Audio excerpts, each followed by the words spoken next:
Well, Scott Peterson appeared today in a California court for prosecutors and attorneys to argue their respective cases over whether the convicted killer deserves a new trial in the 2002 murders of his wife and unborn son. I'm a nice man. Yeah, I'm a nice man.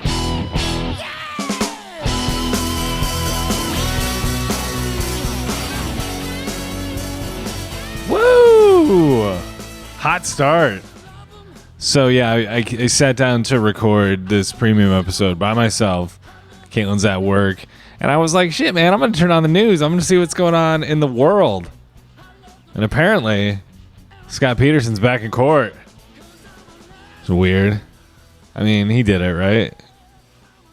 I don't mean to pass judgment, but Scott Peterson, guilty. Guilty.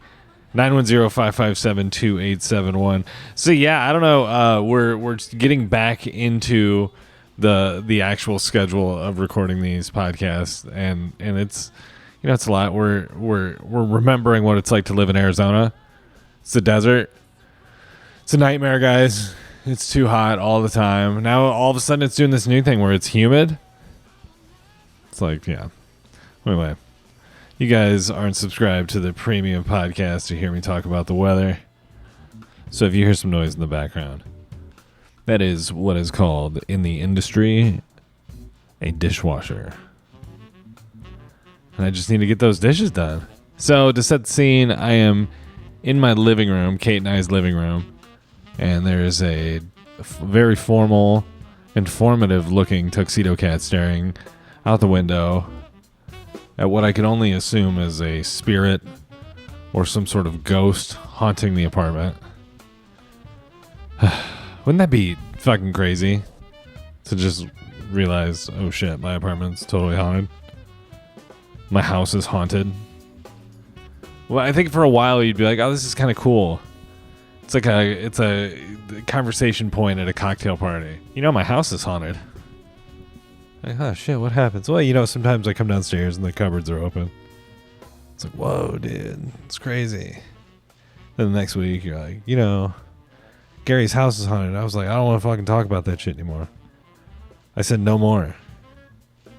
I came home last weekend and my whole family was murdered by a ghost.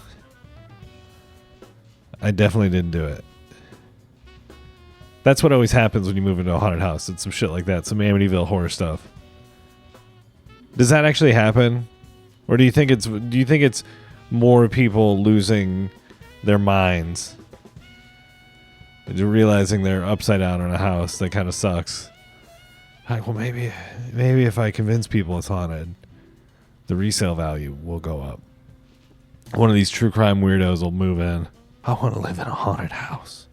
Oh, so I saw this video, and everybody on Facebook and on all the social media stuff is like, this kid's a hero. And in the video, you probably saw it, is a little boy. He's up to bat in like a Little League baseball game, and he just gets beamed in the head with a pitch, right? Beamed. Bang! Down. And I mean, the pitcher, you can tell he feels bad because I'm sure if you're a pitcher, I'm no professional baseball player, but I can imagine if you hit somebody in the head with a baseball, it'd be kind of a bummer. Like, you'd be like, fuck, man. I remember one time, so I was dating this girl in college, and I went through this phase where I was like, I didn't play baseball in high school. I played in junior high. But I had gloves. I kept gloves in my car. Like I'm A-Rod. Like I'm Nomar Garcia Parra. Like I'm Ken Griffey Sr. Oh. Anyway, I thought I was a real baseballer for a while. I'd always want to have a catch with people. I'd be at band practice. I'd say, let's go outside. Let's throw the ball around. They'd be like, why, dude? We're here to practice. I'd be like, let's throw the ball around. And one time I was throwing the ball around with this girl I was dating, and we were playing on a tennis court, just throwing it back and forth. And she had some good reflexes. I was whipping some in there, and she was moving her hand and like wham, getting the pop. get it back, hit my glove, I throw it back, whoop, pop. And now I'm like, oh shit, well I can turn up the heat here. I mean, not that I have like a heater or anything, but I was just thinking, it's fine. She can catch it. And no shit, the first one I throw with some stank on it, I'd say it was probably 95 to 98 miles per hour, just straight down. And she did the thing where she tried to, it was coming straight at her like chest, and she tried to like step in front of it with her hand up, and her glove was too high, so the ball just hit her right in the chest, and it just made this thump sound, this really hearty thump, and she just fell to the ground. And I remember thinking, fuck, I just killed this girl. Arrogantly, I'm thinking, man, I have such a cannon from not playing in high school or college, just playing 1 year of junior high baseball. I've got such an arm that I just killed this girl I was dating with a baseball shot to the sternum. And guess what? She wasn't dead, but she was very pissed off. I don't think we ever played catch. That's one of those things where when it happens, when you hear the sound of the baseball hitting, my girlfriend's chest at the time, and hearing that sound, I immediately knew, well, we're never playing catch again. It's funny how in that instant, like, oh, this fun time is over. Never again. Never again, never forget, guys. It's my motto on catch. I don't know where that came from. Oh, yeah, so anyway, this kid got beamed. You've seen the video probably. I don't know. It's annoying. It's one of those things where it's circulating on TikTok, like these kids are actual heroes that did something of actual import, but they didn't. So the kid got hit in the head with the pitch, and he goes to first. He takes his base, as you should. That's the rule of baseball, as far as I'm aware. I don't think that's changed since 7th grade. So I was 13. Grant, edit that. I don't think I'm gonna edit this much. I'm just gonna try and keep the momentum going as the music literally stops. Hey, that was Joshua Redman with a song called Jazz Crimes. Moving onward. So this kid gets hit in the head with a pitch. He goes down for a second. He takes his base, as you should, as we talked about, as we discussed just seconds ago. You got to take your base. So the pitcher now, is doing this thing where he's got his hands on his knees. Maybe he's got his hands around his face, and he's like, he's crying. He's visibly shook up by almost killing this other child. I'm sure he had some heat. He was the ringer Little League pitcher, so it's probably, what is that? What did little kids throw? It was wild pitch, so it's probably like 40 some miles per hour, but getting hit with anything in the head at 40 miles per hour kind of would suck, I think. So anyway, this kid feels bad. The pitcher, he's like, ah, shit, I feel bad. And then, you're watching, and you see this kid walk over from first. You see the kid that gets hit by the pitch. He starts walking towards the pitcher. And, you as a, trained baseball viewer, you're like, fuck yeah, this kid's going to fight this pitcher, right? He's going to open up a can of whoop ass. Hold on, let me get the appropriate music. There we go. So yeah, kid on first base is like, hey man, I'm coming to fuck your shit up, pitcher. I'm gonna throw my batting helmet at you. Yeah, you think it's gonna be cool, and then the kid from first base goes over and gives the pitcher a hug. Gives him a hug, and then he holds him. So there they are, center of the ballpark, on the diamond, and they're just hugging. The little boy's having a good cry about his friend that he hit with the ball. And meanwhile, me as the viewer, I'm just like, give him the stunner, dude. Hit him with the Stone Cold Stunner. That's the least you could do for the on national TV. Just Fuck you. Boom. Stunner. And then his teammates come up and the stunner. He's on one.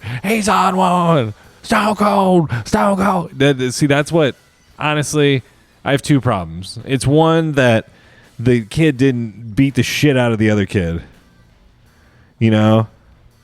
It's taught him a lesson about wild pitches.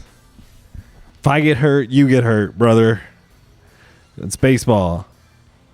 But then I think the other thing that really bothers me is that, this clip is circulating as a touching moment on social media. A viral touching moment. Who cares? What a distraction. We should be focused on other things. I guess it's nice. I'm going to talk myself out of it now. I honestly, I don't really care about this, but what I'm saying is, we got to let's toughen up the kids, right? Bring back spanking in schools. But forget all-day kindergarten, half-day kindergarten. That's my one conceit. I will say that. Yeah. After kindergarten, school should suck. You should be terrified of your teachers. You should learn out of fear. Fearful learning. I hear that's the best. I hear you retain it the best. So I realize you can hear my washing machine, and it's probably loud and probably distracting, but it's just gonna have to do today. I want to talk about the dark. What was it? I was lost media. It is very interesting. Go down a rabbit hole if you would. Entertain yourself and see what media is lost. There's a couple things that are interesting because I was just playing that wrestling song. I was just thinking about it. There was this wrestler, must have been in the early 2000s. His name was Owen Hart. There's been tons and tons of stuff about him, documentaries, blah, blah, blah. There's a show called The Dark Side of the Ring that did an episode about the particular incident that I'm going to talk about. And it was at a pay-per-view. Jesus Christ, excuse me, guys. It was at a pay-per-view. I think it was Over the Edge was what it was called. And he was wrestling as this character, the Blue Blazer. And he was going to come down from the ceiling. And, millions of people bought the pay-per-view at home. Probably, 20. It was at the time when WWE was doing, 30,000 people at these pay-per-views. And he was up, and they apparently hired a new company they were kind of auditioning these rigging people who do, controlled descents for events.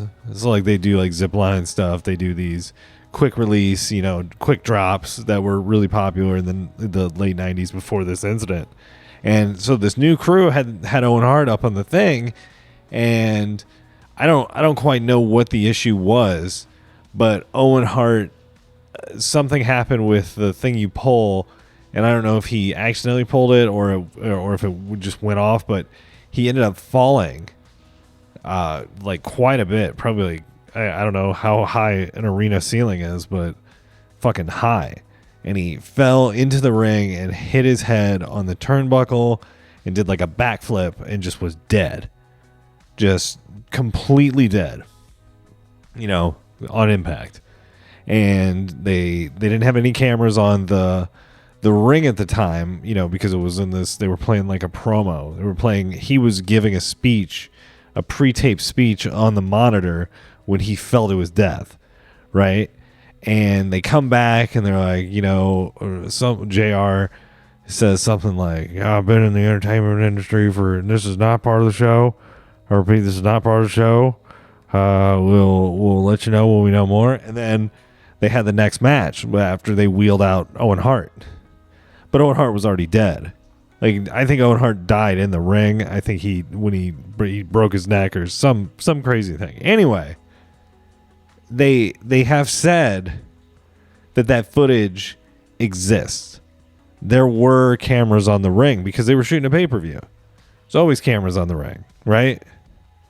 And apparently that footage is in their vault. It's if you don't want anybody to see it, why would you keep it in your vault? destroy it. Because I feel like when you put it in your vault and people know it's in your vault, you're creating a national treasure type situation where eventually some wild boy, some 36-year-old guy with a couple podcasts is going to come snooping around Ocean's 11 style, and I'm going to get in that vault and I'm going to take that tape. I guess there's a couple tapes in there that would be of interest, and they're all bad tapes. I mean, but it's just one of those things. Like you hear about it. You've heard so many stories about people that were at the Owen Hart thing. It's like I would just like to see it at some point, even though it's a nightmare. It would be an awful thing to see.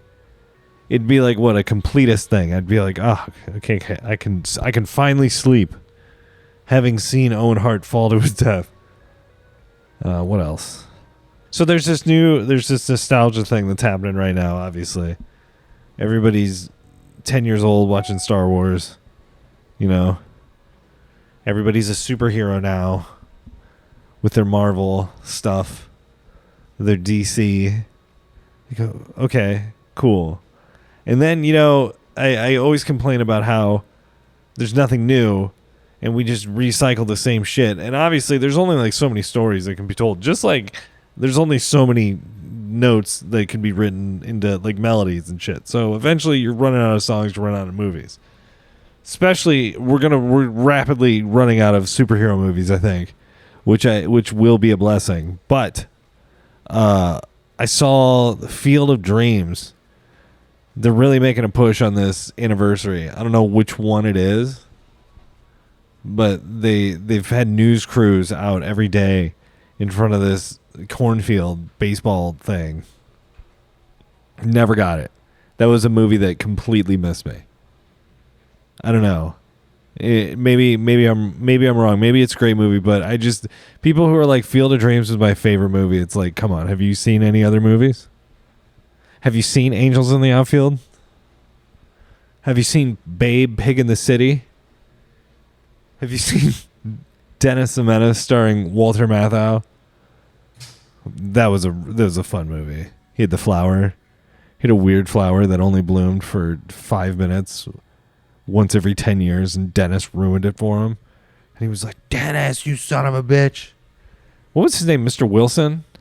If I lived next to a Dennis the Menace type, the police would be investigating a homicide within 3 months of living there. I think maybe that's a new movie. Let's write a movie right now. Just us, just you and I. Let's write a movie. Let's write a new treatment for Dennis the Menace. So let's keep everything the same. Dennis, he's got his family. And let's keep it. Do we keep it in the 50s or do we take it to the current time? I don't want Dennis to have like a cell phone. Actually, yeah, I do. Dennis the Menace would be into some wild shit right now. He'd be like on some Hunter Moore shit as like a little kid. You'd think like, who stole my apple pie? Was it you, Dennis? And he's like, no, I was in my room hacking Gmail accounts for nudes so I could post them on my blog site. That's what it would be. New Dennis the Menace. Edgy, kind of a Gossip Girl 2022 take on Dennis the Menace. He's an internet bully. Yeah, because now it's like I don't know if he's kind of a dick. Obviously, Dennis the Menace is a dick. We all know that. I think this, you know what? Maybe this will be okay. So Dennis the Menace is doing some sort of internet crime. I think hacking and posting it might be good. He also might have like he's selling he's selling DMT on the Silk Road on the dark web. And Mr. Wilson finds out. He's like, there's a lot of packages going in and out. They get a package. That's what it is. They get a package for Dennis, and they don't look at the shipping label. They just open it. And Mr. Wilson's like, oh, what is this? And it's just a bag of white, DMT powder that's like cut with, heroin. And then he looks at who it's to, and it's to Dennis. And he's like, fuck, do I tell his parents? And then Dennis is at the window, and he sees Mr. Wilson with his drugs, and Mr. Wilson sees Dennis, and then they make eye contact, and Dennis gives him the look, and then pantomimes a razor blade going across Mr. Wilson's throat. But he gives him the look, like, hey, dude, don't fuck with my money. I'm Dennis the Menace.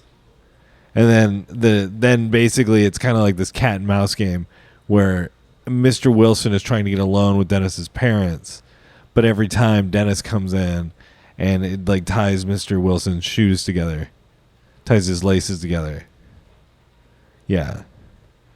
But we find out basically the big revelation. We're just trying to reboot the franchise. The big revelation that we're making in this first movie, because yes, it will be a franchise.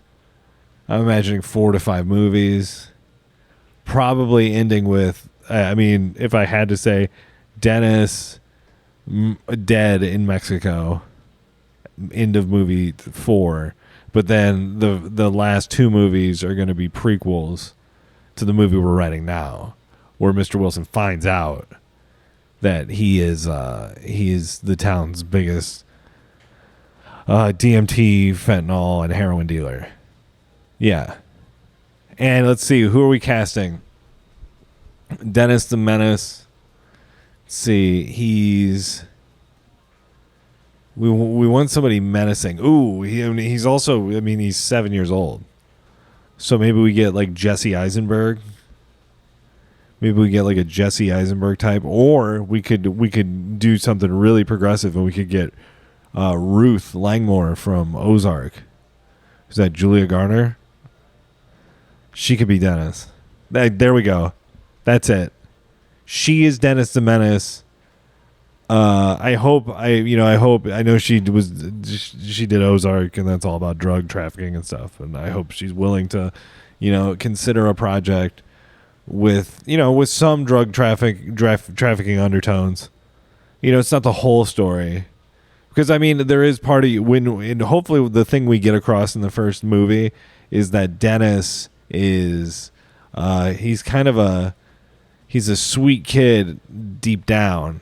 And he means well, but he just acts out because, his parents weren't home. Yeah.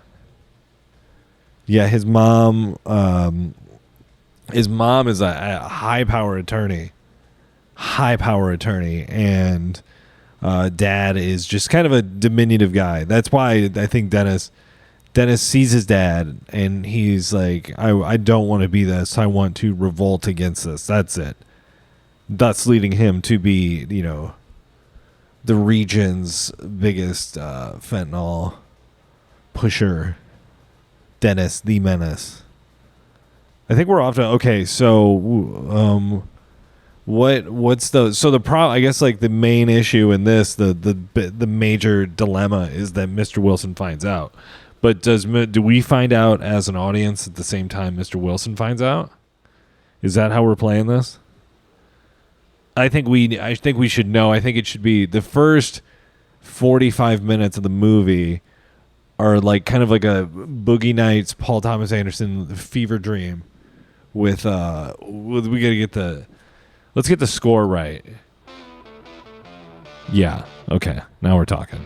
Okay. So opening shot of Dennis the Menace, the 2022 reboot, 2 big wheels rolling down a street. It's paved.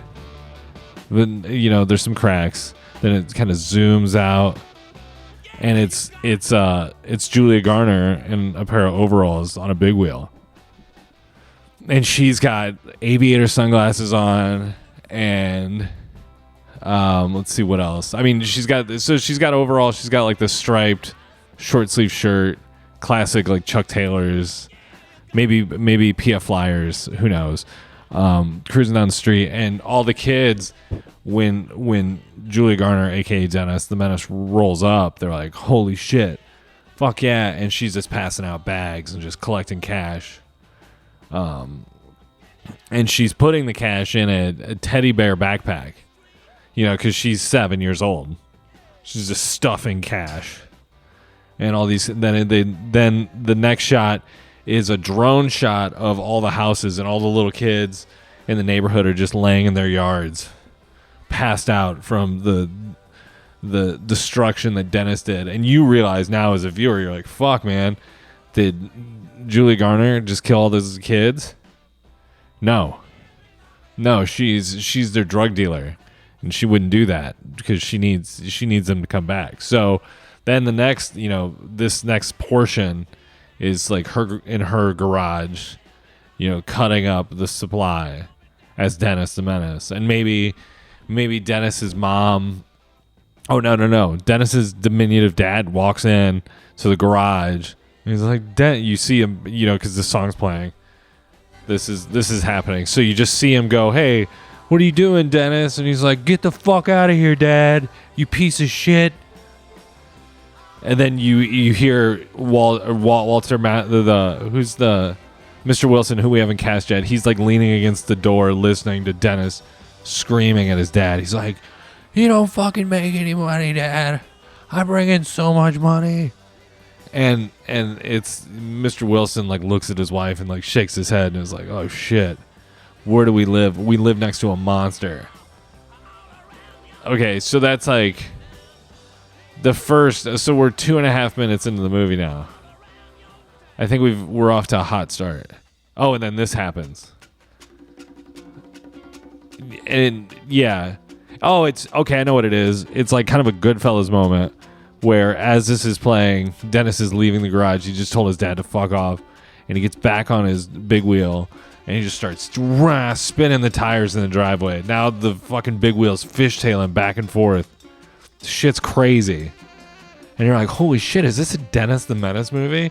And then through the smoke, you see the title, Dennis the Menace, fentanyl kingpin. Actually, you know what? Fuck that. The subtitle is Dennis the Menace. The movie is called Fentanyl Kingpin, subtitle Dennis the Menace. And then, so like, basically, Mr. Wilson he knows what's up. And he's trying to bust the menaces. He's trying to bring down, because like it's also too there's going to be like a whole subplot with Dennis's mom, because she's like maybe she's like a high power defense attorney who just gets off the worst people, like murderers.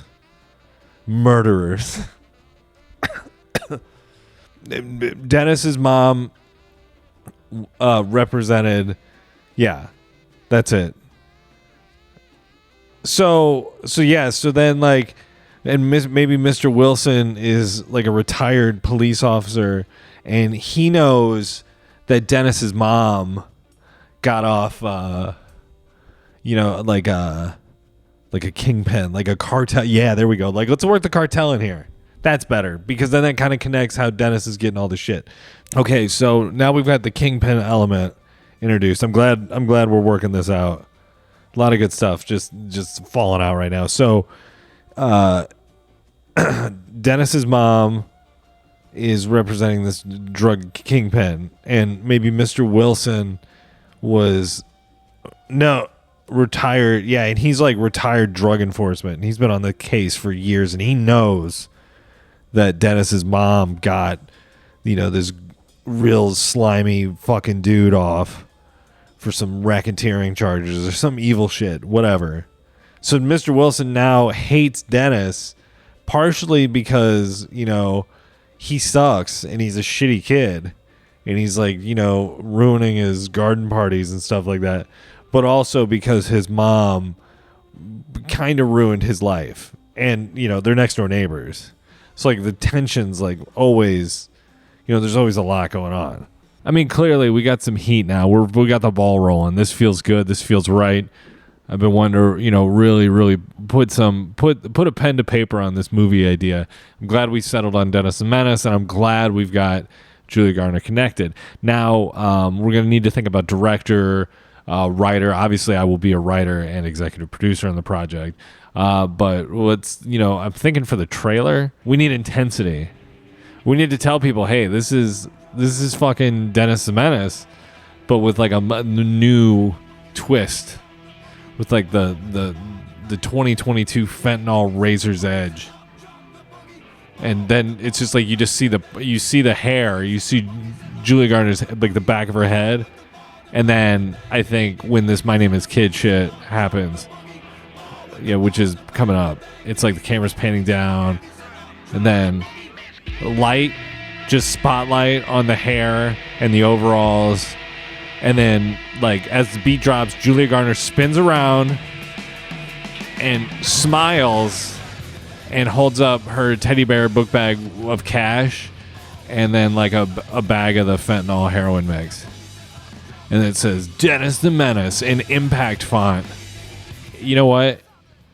I think for the score, we're gonna take a real sidestep. We're going to get the Insane Clown Posse to do the score. Yeah, there we go. Which, I mean, like, honestly, it's perfect for Dennis the Menace. Like,